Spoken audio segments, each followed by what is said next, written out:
Ini ang quarter 3, week 6 na mga modules. Igwa gabos ni 8 na kung sain igwan AP Arts. So second component kang MAPE. English, we have 2 for English Module 7 and Module 8. Filipino.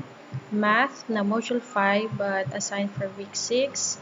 MTB using LAS, and then module for Science SSES, Module 5 at assigned for week 6. So we are done with ESP. So these are the subjects left for the rest of the quarter. Okay, let's begin with AP. So AP using Learning Activity Sheet or LAS, may pamagat na pagtaonin importansya sa eskwelahan. So part 1, same parts, pinaka-importanteng kakayahan pagkanood, followed by pangenot na konsepto. So this is still about the school. And then kahulugan, we have words na panundon o patakaran, and then also uniforme. And then followed by gibuhon 1, puso kung pinapasunod ang panundon o patakaran sa inyong eskwelahan, kahon kun dai. So there are 5 items. For gibuhon 2, itao ang ginigibo sa kakoloran ang mga retrato na nagpapahiling ng pagsunod kan panundon o patakaran sa inyong eskwelahan. So color this picture and then answer the question na ano sinda. For the next page, same directions. So different pictures na nag-aano sinda, and then also with the third picture, color it also, and then answer the question nag-aano sinda. Okay, on page 5, gibohon 3, isurat sa gurit ang tama kung nagpapahilingin pagsunod sa patakaran kan eskwelahan asin sala kun dai. So tama o sala. And then gibohon 4, last part, magdrawing nin ladawan o picture na nagpapahiling kan rason sa pagsunod sa panundon o patakaran kan eskwelahan asin koloran ini lagan dikit na paliwanag. So kumbaga effect. Kung taano effect after following the rules and regulations in school. So ito drawing dyan, ano ang mangyayari. And then based on your drawing, you have to finish the statement. Dapat pagsunod nga ning maging blank. So you can use one word. So pwede na din ang one word. Next, for arts, Quarter 3, Module 2, Week 6, tungkol ini sa pag-imprinta gamit ang mga bagay sa kapalibutan. Okay, nature print. Kumbaga. So, ini ang nilalaman kan arts na module. May introduction, and then layunin. So, ini print design. Tapos, may mga vocabulary words o talasalitaan, kalikasan, printmaking, stencil, hugis, museum. So, stencil ang klase ni pagprint para sa module na ini. So, introduction. In case ini malabo dahil black and white print, you can refer to this video. So, hanapon sa log ang kaon sa good isurat sa linya ang tamit taramon kan mga ladawan. So, anong gigibuhon? Digdi po mapili sa baba ang mga isisimbag. So, kalikasan, print, kulang ng print making, mga hugis, stencil. And then, mga gibon sa pagkanood sa discussion, followed by gibuhon 1. So, kaipuan digdi, ining mga materyales na ni sa dahon na may, mas maray siya itong uldot ang veins, itong mas may texture sa iraram kan dahon, ta ito ang gigibuhon na garo stencil. So, gamit ang bond paper and Crayola. And then, ini may nakalag na direksyon kung paano gigibuhon. An inot, kagibuhan ng disenyo, ang card. Tapos, if-fold, argang card na itong may front, may cover na kung sa inyo ito si cover na may design, and then sa laog si greetings mo. So, pwedeng happy birthday, Merry Christmas, or Happy Valentine's Day.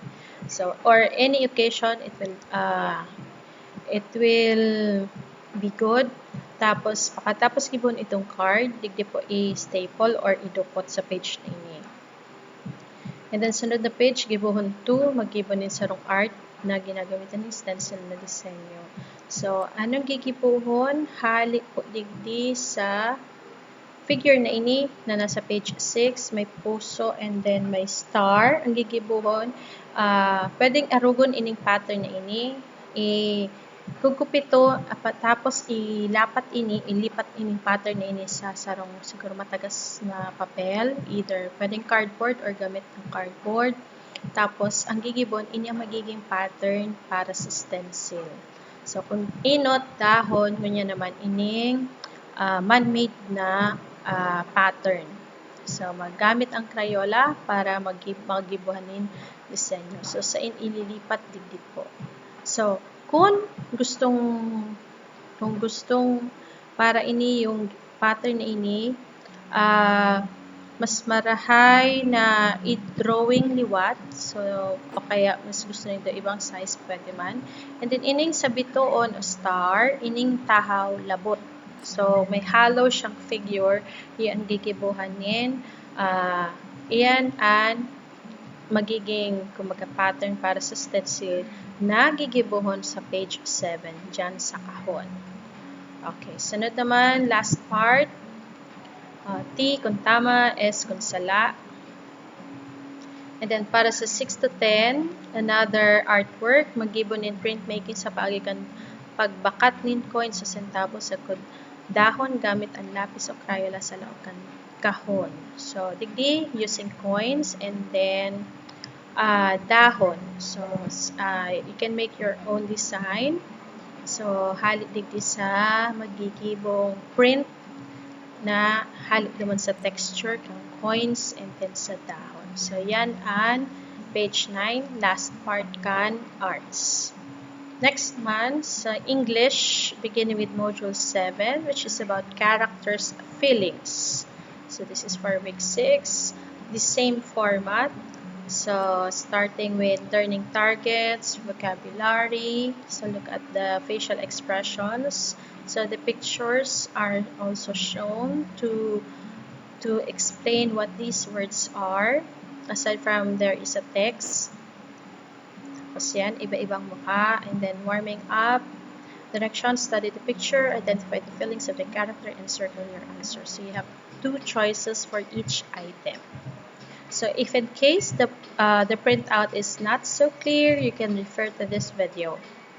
So, that's until number 4. Next part is learning about it. This is the discussion part. And then, kumbaga sa Filipino, gawain, pagsasanay, I mean, and then sa MTB, mga gibon. So, begin with practice task 1. So, yan. You choose where to put these 4 words and then you have to illustrate using the facial expression. So, I need to see ano ba ang eyes ng sad, ano ba ang bibig, so yun. And don't forget to color it. Next, practice task 2. Write the character's feeling in the blank. Choose your answer inside the box. So, you have 4 choices. So, 4 choices ba? So, there will be one answer to be used, to be repeated as another answer for other item. Okay, practice task 3. Choose the situation where you would feel the given emotion. Write the letter on the blank. So, you have choices A, B, C, or D. And then cooling down, or for short, it's the last part. Study the picture, identify the feelings of the character, circle your answer. So, if the picture seems not clear, again, you can refer to this video. So, this time we have 4 choices, but we need to encircle only 1. And then, that's until number 4. And then, kumbaga, karagdagang gibuhon, learning challenge, circle the correct feeling of the character. So, for this item, you have 2 choices. Until number 5. And then, points to ponder, parang ano siya, summary, recall, on what is the Module 7 all about. And then, followed by Module 8, which is about pondering the cause and effect. So we discussed this in mother tongue already, which we call as sanhi at bunga, and then also with Filipino. So kumbaga nag-transition na into another language, but same competency. So ito lang to measure your comprehension with another text in another language. So cause and effect, starting with same parts. Thus we have the vocabulary, warming up. So these are the choices, and you need to put your answers on the next page. So A, B, C, D, E, F, 6 choices. And then there is the discussion part. So yan, another discussion. And the next one, write these effects after its cause. So you need to write down your answer. And there are only 3 items. Saan kukuha ng pang-answer from these 3? So his hands were cold, he got dizzy, he had to pay a fee. So that's it for that part. Next is keeping you in practice. Practice task 1. So write the letter in the box for the correct effect of the following causes from number 1 until number 5. And then page 5, practice task 2. So this begins with a story. For the lesson video that I will be sharing on this module, so I'll be the one to read the story, The Boy Who Cried Wolf. Tapos, you need to identify the settings. So, parang ano na siya, convergence with what we have discussed about, noting details, the main characters, and then this time, cause and effect are included. So, you just use short answers. For practice task 3, encircle the cause. So, there are 5 statements. So, which is the cause? Which answers the question why? So, you need to encircle. Pwede siyang one word or pwedeng phrase. Next, cooling down. Choose the effect from the statements below. Write it on the blank. So, these are the choices. It popped. It looked smoky outside. It couldn't fit through the door. He tripped and fell. He got a treat. So, ito ang mga cause. You just need to write them on the proper blank. Then, learning challenge. Draw a line. Instead of drawing a line, let's use the blank. So, we just need to write the letter of the answer. So, ano to? Change na natin to into ito, alisin na natin to. Instead of this one, there you have to write the letter. And then points to ponder. So what is cause? Parang ano to, what have you learned? So what is cause and what is effect? Filipino 6, buuin mo. So we discussed previously about salita at pangusap. So this time, so iba naman. So introduction, layunin, yan, nakapagdaragdag ng mga tunog. So ano to, balik tayo sa words. To make another new word. So upang makabuo ng bagong salita. So basahin mo. Alamin natin ang ibig sabihin ng mga nasa kahon. So talasalitaan, yan, nakalista. Next one, panimulang pagsubok. Yan. Bilugan ng titik na maaaring ipalit sa letrang may salungulit at isulat ang bagong nabuong salita sa patlang. So the pictures will be the clue on what would the word be. So write it on the blank. So it would be possible if you use small letters lang. So ito dapat small letter ang baso, pusa, and then bato. Next one, bilugan ang titik na maaaring idagdag sa salita at isulat ang bagong nabuong salita sa patlang. So there are 2 directions that you need to follow. Encircle muna your choice here, and then on the blank, write the new word. Kumbaga. Sunod, mga gawain sa pagkatuto. So, practice reading these words. Kahit Filipino, kayang-kaya to. Tapos, may discussion.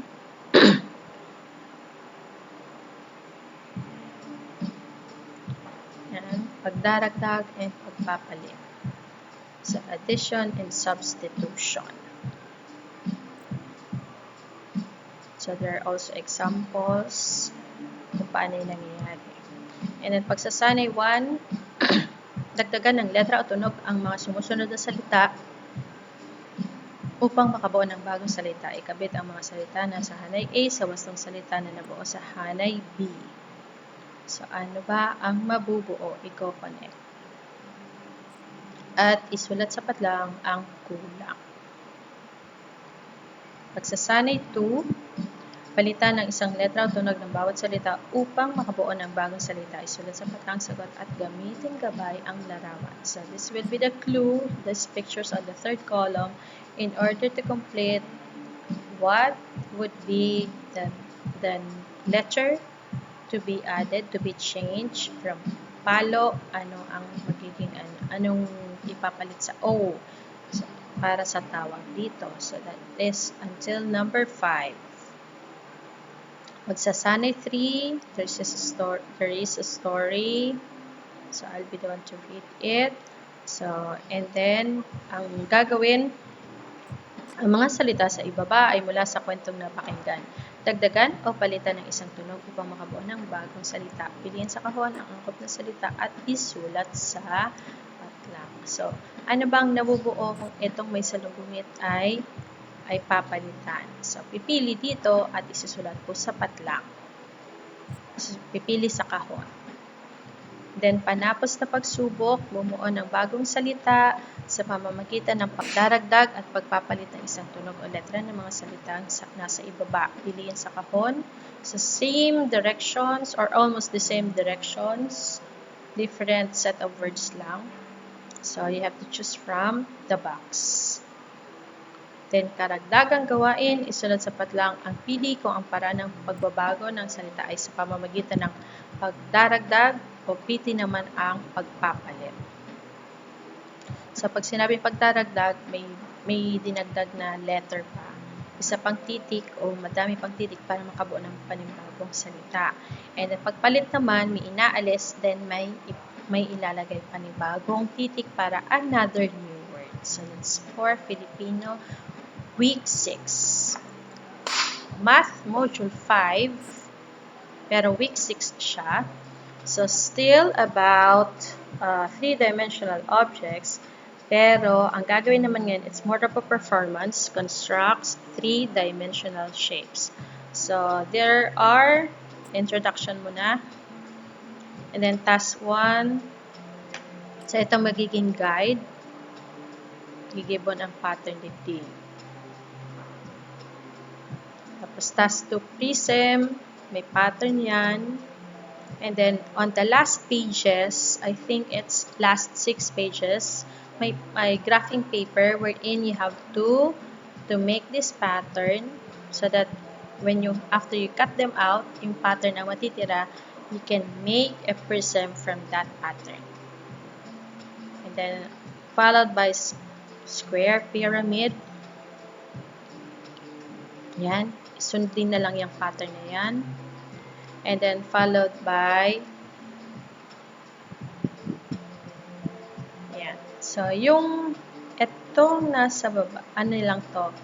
Mga practice lang. Pero dito, sa mga susunod na graphing paper, I think there are 6. So, may extra in case you got it wrong. So, gawin ito ang magiging kumbaga dito bubuhit ng pattern na yon for that specific pattern so that you can cut it out and then you can build those 3D objects. So, ano mga 3D objects? Cube, prism, and then ano lang siya, pyramid. So, that's it for math. So, don't forget to accomplish this because this is under performance. So, how are we going to do this? So, when you submit this module on Monday, so dapat kasama ng modules you have to submit itong mga nabuong patterns. So, you will be submitting on Monday 3 figures, yung square, pyramid, prism, and then cube. So, madali lang siya. Kasi itong linya na to, if you transfer it to the graphing on the graphing paper, tapos cut it out, so madali nang i-assemble in order to build those 3D objects. Next, for MTB, last, using learning activity sheet. So, same, isulat ng pangalan, and then what is it about? So, identify the tense of the action word in the sentence. So, tenses na.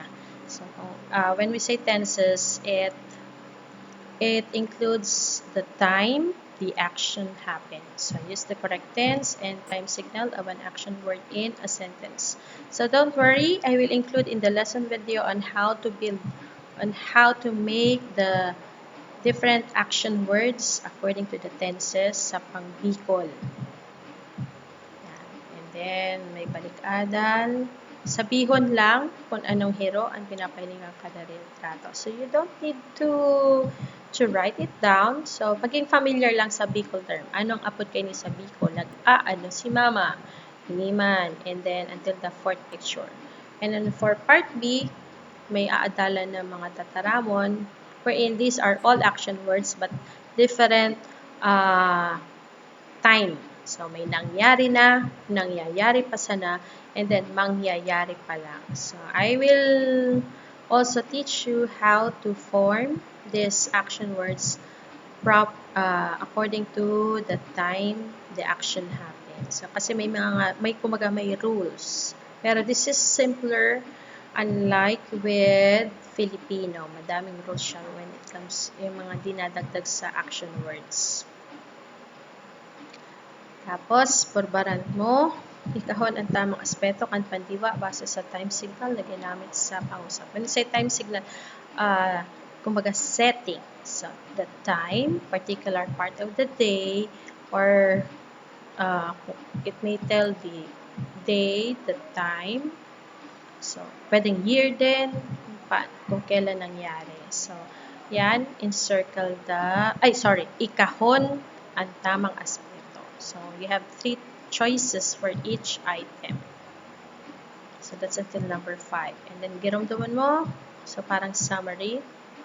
Then, isurat sa gurit for evaluation ang tamang tataramo na may action base sa aspeto kaini. So, simba, paano sasabihin ang simba na nangyari na? So, you have to write it on the blank to complete the statement. That's until number 5. So, that's it. It's from Teacher Evangeline Baloncio from Libmanan. So, important ang MTB natin ngayon. And then last, with SSES, Quarter 3, Module 5, for Week 6. So, we are done about light. So, we are now on sounds. Particularly with the topic inferring that sound is produced by objects, things that vibrates. So, yan. Introduction, same pattern. We have the objective with me. So, si Teacher Rachel naman ang nandiyan na mukha. Tapos, pretest with check or X as your answer. Tapos, engage. So, yeah, ito lang to. Read and understand the poem. Highlight the words using yellow crayon that suggests sounds. Ating dyan ang mga words na parang in-spell na sounds. Kumbaga. So, you need to highlight. Kukolora ng yellow para makita ka agad ni teacher, oh, these are your answers. And then, we have explore A. The following are musical instruments. Choose which action is done for it to make sound. Write it on the blank. So, there are four musical instruments. You need to choose from the box below. So, how is it played? Is it by pressing, blowing, strumming, or tapping?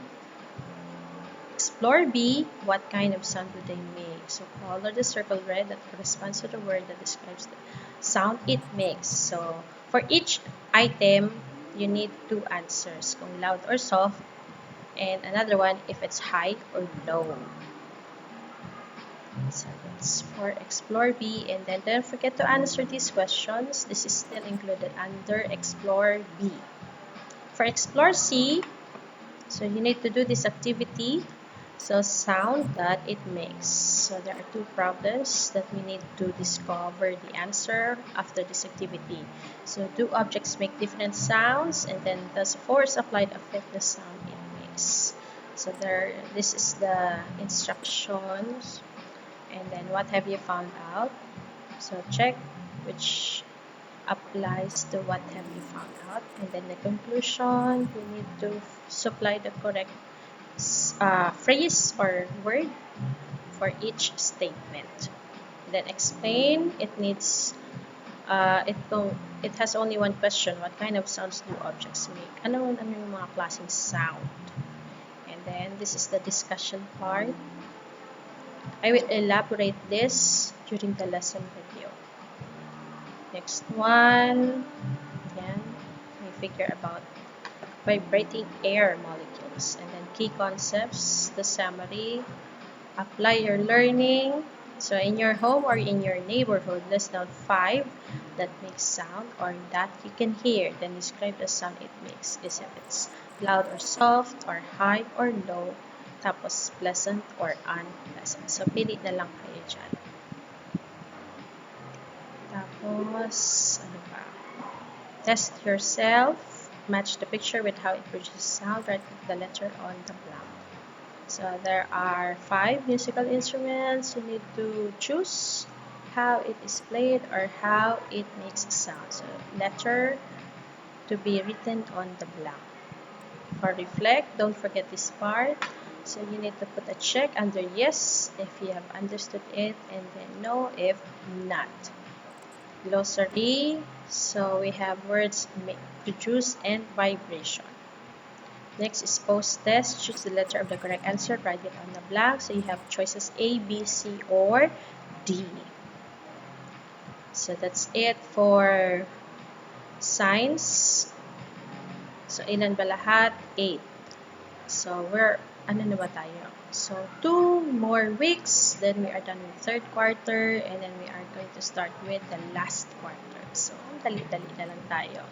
So I hope you still continue with your study habit, yung may schedule when to play and when to study, and also when to learn household chores para sabay-sabay, kaya lahat. So hindi mapapagod na si Mami kasi may mga alam na you can do it independently. So enjoy week 6. I hope to see you on the lesson videos. Goodbye.